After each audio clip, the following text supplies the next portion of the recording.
सुप्रभात बच्चों। पिछली कक्षा में हम लोगों ने वाक्य के जो दो भेद हैं उनमें से एक भेद हम लोगों ने पढ़ा था।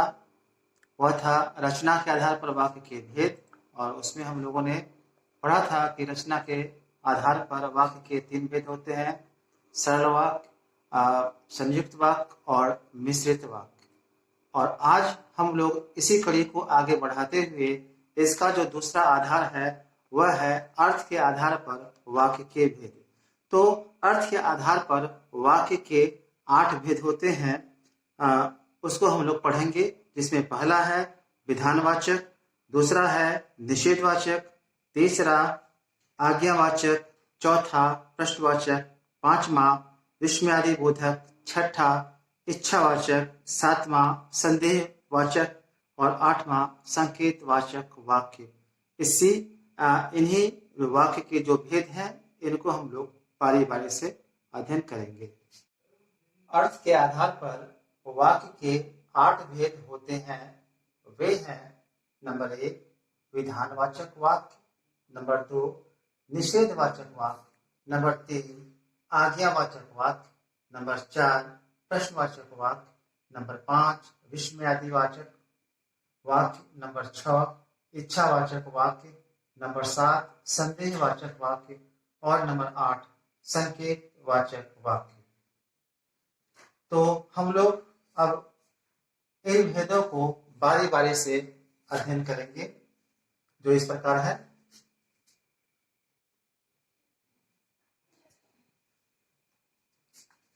पहला भेद है विधानवाचक वाक्य।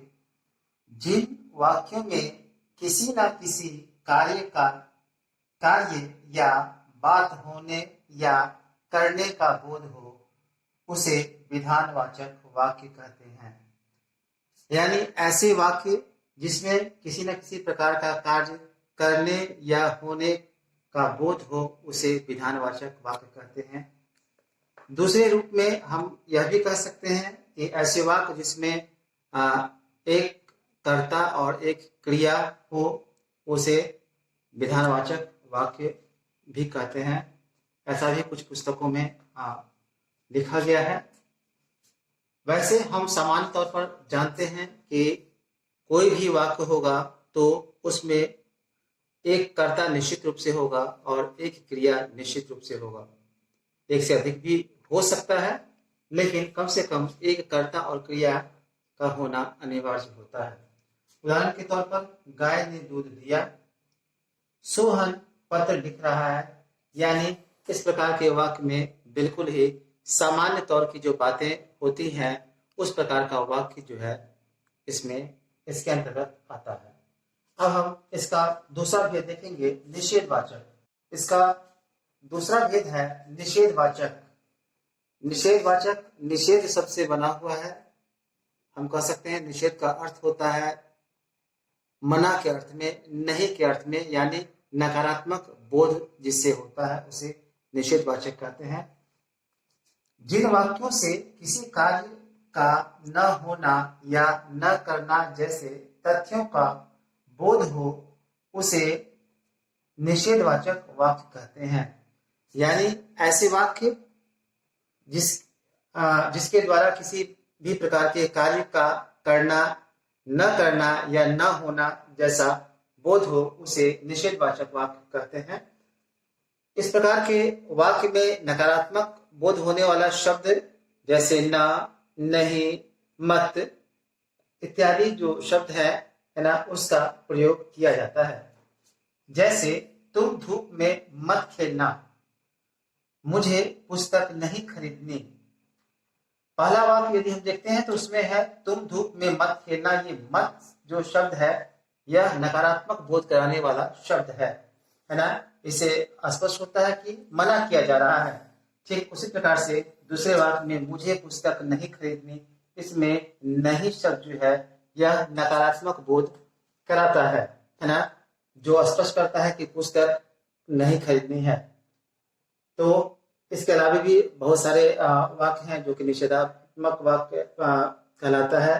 अब हम इसका जो तीसरा भेद जो है वह देखेंगे। इसका तीसरा भेद है आज्ञावाचक वाक्य।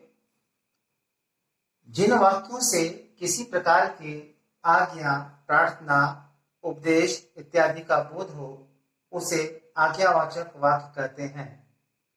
यानी कुछ ऐसे भी वाक्य होते हैं जिससे यह स्पष्ट होता है कि सामने वाले को किसी प्रकार का आदेश दिया जा रहा है या उसे प्रार्थना किया जा रहा है या उसे किसी प्रकार का उपदेश दिया जा रहा है।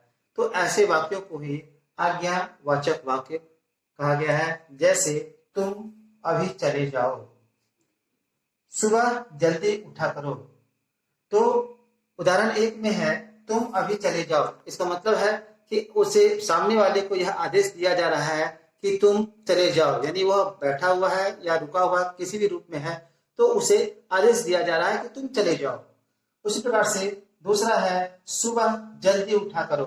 यह एक प्रकार का आज्ञा भी है और इसे हम उपदेश भी कह सकते हैं, क्योंकि कहा जाता है कि सुबह सवेरे जो है निश्चित रूप से उठना चाहिए ताकि समय मिलता है ना, और जो है सो ताजी हवा के कारण जो है सो मन मस्तिष्क जो है वह स्वच्छ होता है, ताजी होती है। तो इसलिए जो है सो सुबह जल्दी उठा करो, यानी कि उठने के लिए कहा जा रहा है, यानी या उनको एक अर्थ में आदेश भी दिया जा रहा है और एक अर्थ में जो है उपदेश भी दिया जा रहा है।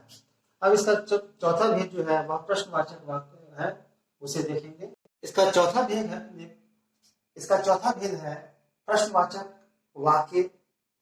स्वाभाविक है, प्रश्नवाचक वाक्य किसी प्रकार के प्रश्न का बोध कराता है। ऐसे वाक्य जिनसे किसी प्रकार के प्रश्नों का बोध हो उसे प्रश्नवाचक वाक्य कहते हैं। यानी कुछ ऐसे भी वाक्य होते हैं जिससे किसी प्रकार के प्रश्न का बोध हो, यानी निश्चित रूप से यदि प्रश्न है तो वह किसी से पूछा जा रहा है जिसका जो है संक्षिप्त उत्तर भी हो सकता है, सकारात्मक या नकारात्मक रूप में, या कुछ ऐसे भी प्रश्न होते हैं जिनका उत्तर जो है वह विस्तृत रूप में दिया जाता है। तो प्रश्न ऐसा ही होता है जैसा कि यहाँ देख रहे हैं, तुम क्या कर रहे हो, सोनल कहाँ जा रहा है। पहला वाक्य में है तुम क्या कर रहे हो, बोलने से ही स्पष्ट होता है कि सामने वाले से यह पूछा जा रहा है कि तुम कुछ कर रहे हो या नहीं, कुछ कर रहे हो तो क्या कर रहे हो। और अंत में प्रश्नवाचक जो चिन्ह है इसका वह दिया जाता है, और प्रश्नवाचक चिन्ह इस प्रकार का होता है। दूसरा है सोनल कहाँ जा रहा है, यानी सोनल कोई पात्र है जिससे पूछा जा रहा है कि वह कहाँ जा रहा है, और यहाँ भी प्रश्नवाचक चिन्ह दिया गया है। और यहाँ व्याकरण हमें यह बताता है कि हमें इस बात का विशेष ख्याल रखना चाहिए कि जब भी किसी प्रकार का कोई भी प्रश्नवाचक वाक्य लिखते हैं तो उसके अंत में हम विराम चिन्ह के रूप में प्रश्न सूचक चिन्ह जो होता है ना, उसका हम लोग प्रयोग करें निश्चित रूप से, नहीं तो वह वाक्य जो है गलत हो सकता है। अब हम लोग अगला जो है वह है विस्मयादिबोधक वाक्य, उसको देखेंगे। इसका पांचवा भेद विस्मयादिबोधक वाक्य है। इसके विषय में कहा जाता है जिन वाक्यों में हर्ष, विस्मय, घृणा या शोक आदि का भाव प्रकट होता है उसे विस्मयादिबोधक वाक्य कहते हैं। जैसे वाह कितनी अच्छी खुशबू है, छी कितनी गंदगी है। विस्मयादिबोधक यानी विस्मय शब्द से बना हुआ शब्द, विस्मय को बोध कराने वाला शब्द। विस्मय का अर्थ आश्चर्य होता है। ऐसे भी वाक्य होते हैं जिसके माध्यम से किसी प्रकार की खुशी, किसी प्रकार का दुख, किसी प्रकार का शोक, किसी प्रकार का हर्ष उल्लास व्यक्त किया जाता है। ऐसे वाक्यों को ही विस्मयादिबोधक वाक्य कहते हैं। उदाहरण के लिए वाह कितनी अच्छी खुशबू है, यहाँ खुशबू की प्रशंसा की जा रही है ना, और उसके लिए वाह शब्द का प्रयोग किया जा रहा है। यहाँ हम देखेंगे कि वाह शब्द जो है वह विस्मयादिबोधक शब्द है, और इस शब्द के तुरंत बाद विस्मयादिबोधक चिन्ह जो है वह कुछ इस प्रकार से होता है, एक खड़ी रेखा और उसके नीचे में एक बिंदु, यह होता है विस्मयादिबोधक चिन्ह। तो विस्मयादि बोधक शब्द के बाद जो है विस्मयादि बोधक चिन्ह का देना अनिवार्य होता है। उस प्रकार से दूसरा जो वाक्य है, छी कितनी गंदगी है। इस वाक्य में है ना छी शब्द जो है वह घृणा को व्यक्त करता है और इस वाक्य के माध्यम से गंदगी के विषय में बताया जा रहा है कि बहुत अधिक गंदगी है। यहाँ हम एक बात का जिक्र करना चाहेंगे कि सामान्य तौर पर हम लोगों ने जो पढ़ा है, अभी भी तुरंत पढ़ा है कि प्रश्नवाचक वाक्य में कि ऐसे शब्द होते हैं जिनमें प्रश्नसूचक शब्द का प्रयोग किया जाता है, जिसे किसी प्रकार के प्रश्न का बोध होता है, उसमें जो है सो प्रश्नसूचक चिन्ह का प्रयोग किया जाता है।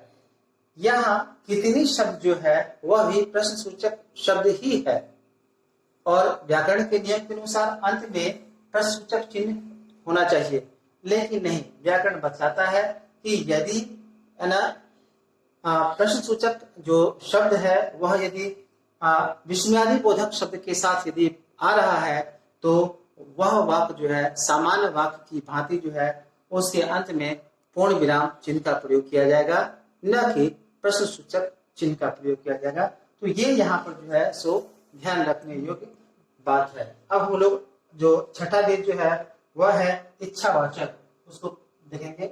छठा भेद है इच्छावाचक।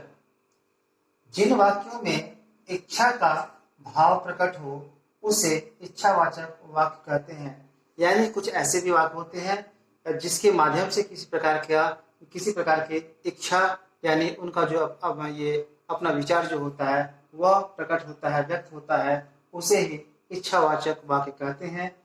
जैसे ईश्वर करे वह पास हो जाए, तो ये वाक्य जो कोई भी बोलेगा तो वह अपनी इच्छा को व्यक्त कर रहा है ना। हो सकता है कि उसके साथ संवेदना ज्यादा हो। दूसरा है मैं भी कार खरीदना चाहता हूं।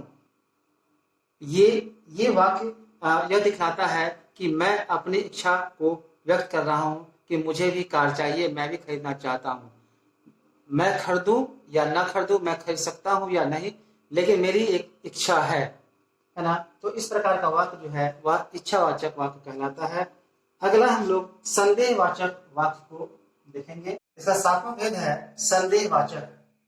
स्पष्ट है, शाब्दिक अर्थ तो यही बताता है कि किसी प्रकार के संदेह या शक का बोध कराने वाला शब्द ही संदेहवाचक होता है।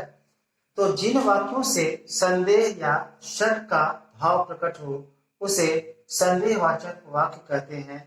जैसे शायद आज घनघोर वर्षा हो। दूसरा, लगता है पिताजी चले गए।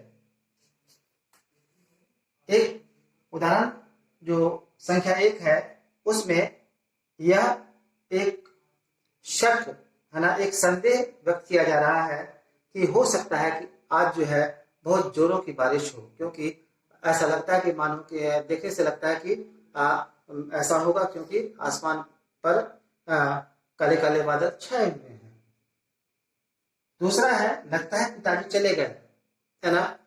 तो जो भी बोल रहा है इस वाक्य को, है ना, वह जो है सो अपनी अभिव्यक्ति कर रहा है। हो सकता है कि पिताजी को उन्होंने नहीं देखा, है ना, इसलिए वह एक शंका के तौर पर कह रहा है कि पिताजी चले गए होंगे। इसी का अब अंतिम भेद जो है वह है संकेतवाचक।